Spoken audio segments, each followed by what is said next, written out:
All right, welcome back. It is the Vegas Take Sharp and Shapiro. Chris Wynn in studio on a Monday. We just had Joe Walsh in, or on, I should say. He will be coming in studio eventually when he gets here to Nevada, talking about Donald Trump, Taliban, inviting the Taliban to Camp David, his own vice president pulling back on that. Same thing with Bolton pulling back on it as well.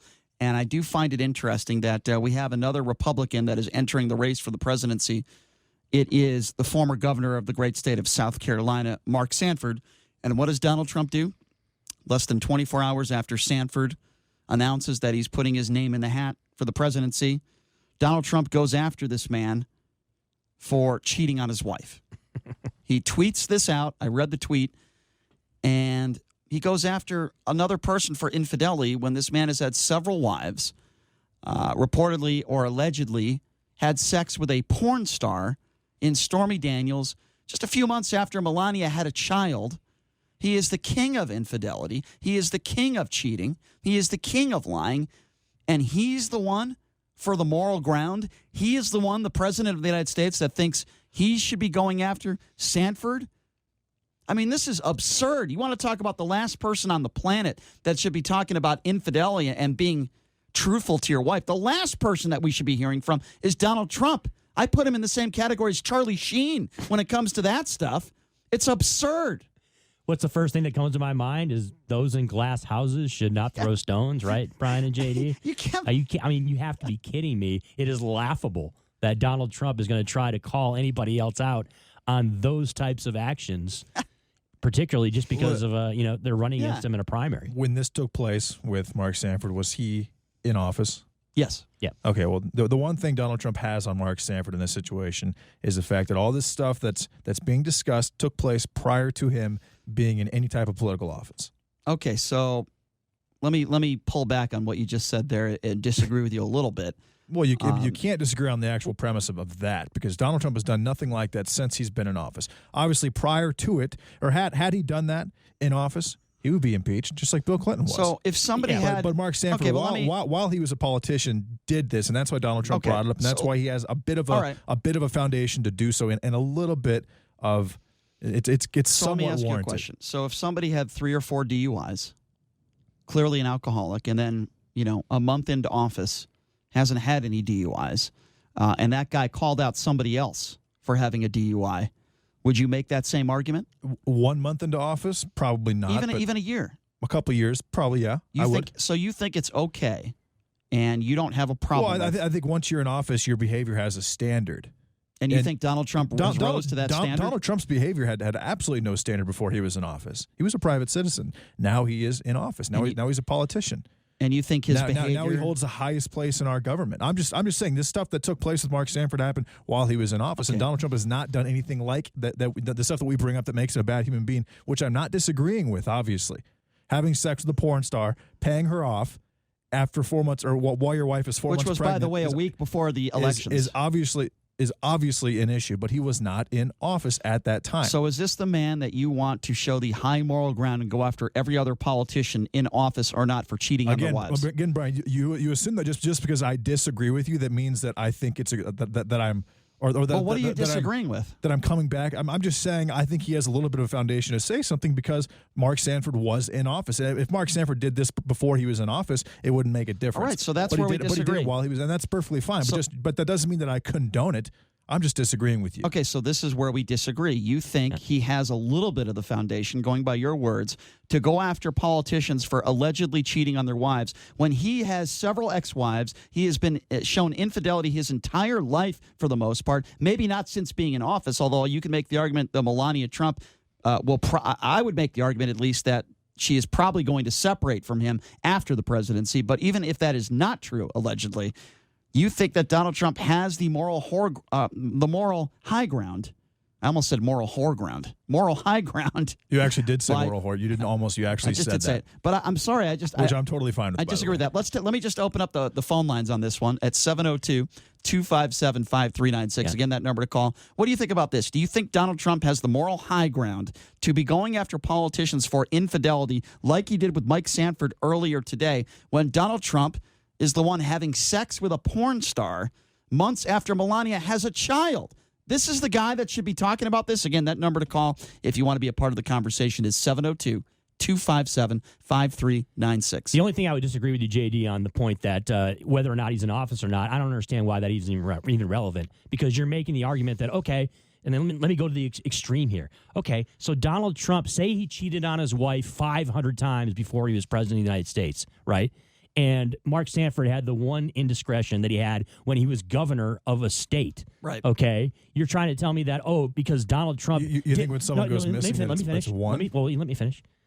Once Donald Trump is in office, all of a sudden now he has the moral high ground to say, oh, you know what? I can call out other people for doing, even though you did it 100 or 500 times before you were in office, and you're going to call out a guy who was a governor of a state and he had one indiscretion. I just don't think that holds water. One of the greatest Democratic presidents in U.S. history, John F. Kennedy, had how many encounters while he was in office? Did John F. Kennedy go after other politicians for infidelity? This is hardly a new thing. Did John F. Kennedy I'm just saying Donald Trump has not done what we've been saying he's been doing while he's been in office. And Mark Sanford did do this while he was in office. That's the only thing Donald Trump has on him in this particular situation. Did John F. Kennedy and Bill Clinton go after I'm sure that's why he said what he said. Did John F. Kennedy and Bill Clinton go after other politicians for infidelity? Well, have they ever done that? Twitter was not a thing back then. Neither was social media. So it's possible that they did, but we didn't hear about it. Now everything's more public. All right, now we have to think about reality, though, too, also, regarding Donald Trump. He's a 70-year-old plus man. It's not like he's out there going out there and, he's definitely a plus. He's not chasing. Yes. He's not chasing. And we don't know that. But you know what I'm talking about, JD. I know, but he's not out there chasing tail. Okay? We don't know that they don't have an open relationship, that they haven't had an open relationship. Well, they look like they're very much in love. There could be an agreement where she is a United States citizen because she was married to Donald Trump, just like Ilhan Omar threatened or pretended to marry her brother. Same thing. We have no idea the actual logistics because, again, she's a foreign citizen. She was not born in the United States. Yeah. She marries Donald Trump, and now she is a citizen of the United States. But the only disagreement, we don't know the details only point in disagreement I have with you is that whether or not it matters whether he's in office or not. Donald Trump's been a public figure for years. Yeah. It doesn't matter that because he's president, he hasn't cheated on Melania or we haven't found out about it. That doesn't mean he still has the moral high ground over Mark Sanford. All right, we'll take some phone calls on this one. Again, if you want to be a part of this conversation, do you think Donald Trump has the right to go after other politicians for infidelity when it appears as though he's lived most of his life doing that same thing? The number to call, 257-5396. Let's start with Carl. Carl, thank you for calling into the Vegas Take. What's on your mind? Hey, Brian, JD. How you doing? What's up, Carl? Good. Yeah, what's up? Listen, I'm getting a little tired of hearing everybody saying this Sharpie thing. It shouldn't even be brought up. Well, you got to look deeper into it. It reflects on his psychological and mental condition. Like a child, the man keeps over and over and over a very unimportant thing. You've got to understand how this is affecting him and the kind of a mental condition he's got to do this, to completely disregard people dying in hurricanes, whether it's in the Bahamas or wherever, and talking about this ridiculous thing. It's this childlike behavior. And then, by the way, we should also point out once again that the White House is trying to capitalize off the president's lies and selling Trump Sharpie markers. It is. You want to talk about an absolutely disgusting. What's next? Are we going to have like a Stormy Daniels Donald Trump blow up doll? I mean, what's next here? It's unbelievable. Well, let me tell you. He's using the Oval Office as an ATM machine. Mm-hmm. Period. Anything he can make a buck on, it doesn't matter what it is or how sleazy it is, he's doing it. Whoever he can scam. And by the way, Carl, by the way, Donald Trump today says that he knew nothing about Air Force crews staying at his Turnberry Resort. So you're talking about, I'm sure he knew nothing about that, by the way. And let's just have the G Summit. Let's just have everything at his places, that his ownership. I'm sure he knows nothing about anything. Yeah. I'm sure he has no intention of profiting off the presidency. I mean, give me a break. Let me put this final point in. What really worries me, as you know, I was a psychologist, it's people lie. But starting to worry me now about him, this goes into a little deeper. When some people lie and know they're lying is one thing. Right. When some people lie and don't know they're lying, that is even worse psychologically. And that's what I'm starting to think is his problem. He's living in a delusional world. Yeah, well, that's for sure. Sometimes I think these lies he tells, he believes they're the truth. That's worse than lying and know you're lying. So, Carl, I put you in the camp of you think the 25th Amendment should be enacted when with respect to Donald Trump, and he should probably be out because of that. The 25th. Is it 25th or 25th? I think it's the 25th where, it's basically, mentally incapable to handle the office of the presidency. He's definitely. If you know the signs to look for, if you're trained to it, you can see that. It's absolutely the pathological lying. What's starting, like I said, what's starting to worry me is that he's believing it. All right, and if he Carl. believes what he says, he's sick. Carl, Very I appreciate the phone call, my friend. Yeah, thanks for the call, Carl. Again, that number to call if you want to be a part of the conversation is 257-5396. Let's go to Brady. Brady, you're up next on the Vegas Take. What's going on? Hey, what's up, Brady? Yeah, good morning, gentlemen. I wouldn't give a dime for Carl's psychological evaluation. I'm not shocked by that. Yes. Okay, I'm sick of hearing that he has a psychological degree every time he comes on the radio. I don't care. He's a libtard. Hold on a second, Brady. Because you disagree with him, you're going to call him a libtard? Oh, okay, an anti-Trumper. How is that then, Brian? Just like you. Okay, well, I mean, here's my Brady, problem, Brady. We can't control the content. Brady, you do know there are people out there that are never Trumpers that are not just liberals, Brady, right? Let me have a conversation with Brady for a second. Okay. Brady, so for those of you that don't know, Brady calls in a lot, and I just want to make this very clear. Brady has never criticized the President of the United States for anything. He's never criticized a Republican. Let me tell you something, Brady. You can call me a never Trumper or anything you want, but I have openly criticized Democrats on this show. You have yet to call up and criticize the President of the United States for anything. To you, he is the next Messiah, and with all due respect, Brady, you have zero credibility when you cannot criticize one Republican for anything. Your answer to your answer to gun control is more guns. It is idiotic. Correct. Okay, well, that's idiotic, Brady. Okay, that's idiotic. And you know what, Brady? And this is I wonder if you don't criticize Trump because you think that just because you criticize one thing about Trump that means you're not going to vote for him. I criticize Trump all the time, and I'm still a Trump supporter, and I'm still going to vote for him. And I think you don't really understand that you can disagree with Trump on some type of issues. Everything's circumstantial. That's a good point. That doesn't mean that you don't like Trump, and that can go for anybody else that's listening as well. I repeat, I criticize Trump on a consistent basis. Yes, you do. But I'm a strong Trump supporter. Brady, I want to give you some credibility. I want to be able to debate things that we disagree with. I don't have a problem with you supporting Donald Trump. My problem with you is that you, just like what JD said, you fail to criticize Trump for anything. Which is ridiculous. Yes. Can I say one thing before you guys keep going on and on about me defending Trump? Okay, you guys are going on for almost half an hour about Trump meeting with the Taliban in Camp David. Where would you want to meet the Taliban?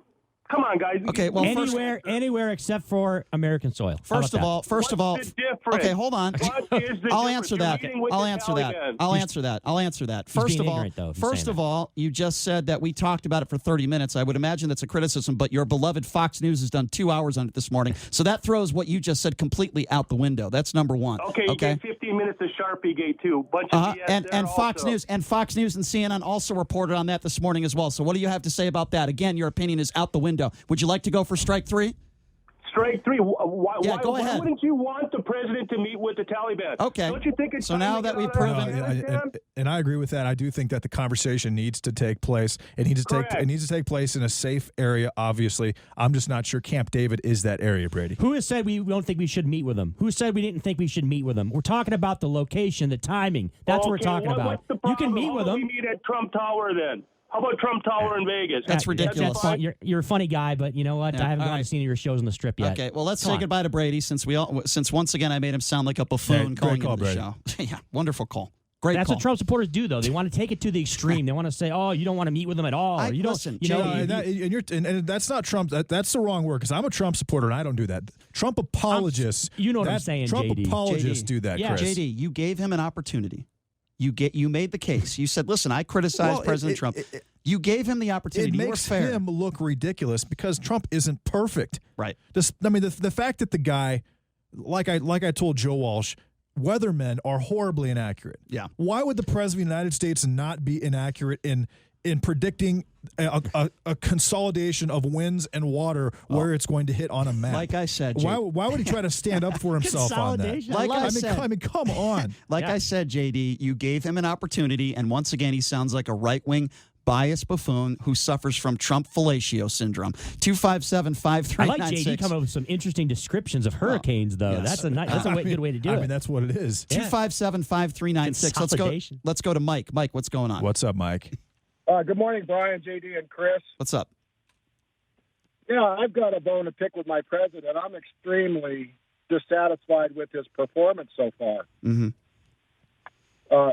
Number one, there's nothing done with Lois Lerner, and she definitely weaponized the IRS against the Tea Party. Like them or not, she took away their tax status where nobody could contribute or deduct their contribution. So that's where the money dried up for the Tea Party. That's basically what happened. But I don't believe any justice is going to be done with our corrupt system. You know me, I think 100% of congresswomen are corrupt, and most of the men in Washington scum are corrupt. Mike, I want to give people some background on you, though, right? You voted for Donald Trump in 2016, right? Yes, but I'm not voting for him again. I'm fed up. Explain why. Explain why. Well, the second A and the gun shootings. I've begged for National Guard to be posted at every federally funded school for the last 3 years. I begged for the no gun zones to be abolished. I don't want my grandchildren and great-grandchildren to pay back the Chinese and the Japanese for all the stinking money. So it's not just the rhetoric, Mike. It's policy as well, the reason why you're not voting for him. No, it's definitely policies. None of his campaign promises have been kept. If you scrutinize them, think about it. He's busting our budget. He's not fixing the deficit. He's not putting anybody in jail. He's not building the wall. God, it's too late for the damn wall. 40 years ago, it should have been done. Carter and Reagan started this mess, and look what we're into now. It's disgusting what's happening to our country. So I would think, though, that one of the main reasons you would voted for Donald Trump and thought that he would drain the swamp, right? Because you brought up corruption, you brought up Washington, D.C., and politicians. So I think, and look, I don't want to put words in your mouth, but that would be one of the reasons why you voted for him, right? Is because you thought he was going to actually do that. Yes, correct. I was sick of Feinstein and Boxer and Reed stealing our public land and giving it to the German solar manufacturers like Solar Millennium to lock up our desert. Do you know that every stinking piece of free land left in the desert is now slated for solar mirrors? I'm sick of it. People don't realize the solar mirrors are zapping birds, Mike, causing cancer. And what about windmills? Oh, you're right. Know that Obama, I was sick of Obama. That's why I voted for Trump. I understand. Obama gave a waiver to all power generators that they could chop up our bald eagles without getting a fine. Well, listen, Mike, I understand where you're coming from, my friend. And by the way, thank you for the call. But I'm going to say this right now. Now, I've said that I think that Donald Trump is going to win in 2020. But if Donald Trump does not win in 2020, it's going to be because of people like Mike. It's going to be for people that are in the middle or people that voted for Donald Trump in 2016, like Mike, who are not going to vote for Donald Trump in 2020. Those are the type of people that Donald Trump needs to be concerned about. People that used to support him that do not support him now, or people that are in the middle that are undecided. That is going to turn the table, and I'm not saying that Donald Trump is going to lose the election. In fact, right now, if you ask me, I would predict that he's going to win in 2020. But people like Mike are the types of people that Trump and his administration need to be concerned about. And let me make a quick point as somebody who was in the U.S. Army and he also transitioned to the National Guard for 4 years while I was in college. The point that he made regarding National Guard members with weapons inside schools and churches and other places that would be considered soft targets in America, I don't think is something that's feasible. Okay, I mean, look, you're making a distinction and you're making a assumption that this is something that can actually work, where you're going to put people National Guard members as if that's it's the National Guard is for the National Guard. Okay, it's not to be some type of secret service or protection for local schools or local churches. So that's not something that is necessarily feasible, in my opinion. I do think that would actually work, but not the National Guard. I think a sect of the Army and people would actually would be willing to do that, and I would prefer them over police officers. Well, here's what you need. Here's what you need, guys. You tell me, and we got to take a break here in a minute. But first of all, these schools, these doors need to be locked, number one. Number two, I think that there needs to be a few security guards in each school, and I wouldn't have a problem with those security guards being armed. But the idea to have, number one, and I'm not saying you're saying this, JD, or all Republicans, but some are, the fact that people like, our caller a few callers ago who said that he said before that he thinks every teacher should have a weapon. No. Right? I mean, it's absurd. It's ridiculous. Have 1 or 2 security guards. Unlike Scott Peterson, don't have a coward in there. Pay them a little bit of money, just like I believe we should pay teachers more money. And by the way, we're going to talk about that tomorrow. John Brookhagen, former CCST teacher, we'll be getting to that tomorrow. I don't think we should have to live in a society where every single exit and entry into a school, an armed guard there. I think that is insane. Not every single exit or entry, but 1 or 2 of them, at least the major entries, as well as I think. Have 1 or 2 security guards. I believe, guys, I believe that bulletproof backpacks will be a big thing in the future as well. Look, as someone who's been in the National Guard, the National Guard has a purpose. The purpose is a supplement to the military in case there is they have to go to theater, they have to go to war. But how many, it's not a security service for for private or public parts of the United States. That's not how it works. How many members are in our military right now? I don't know the exact number. I think it's close. I think it's close to 30 million. Right. If you took 200,000 of those members and spread them out across schools across the United States, that would be very, very helpful. Sadly, we're going to be continuing the gun control issue because it's almost like you're just expecting another mass shooting to happen. We hope we're wrong on that, but sadly, we're probably not. We're going to take a quick break. We'll be back right after this, and when we come back, we're going to get our thoughts on the Antonio Brown saga. He is a New England Patriot, and, of course, week 1 of the NFL. Plenty to get to. Chris Wynn in studio, along with J.D. Sharp and Brian Shapiro. We'll be back right after this. You're listening to The Vegas Take.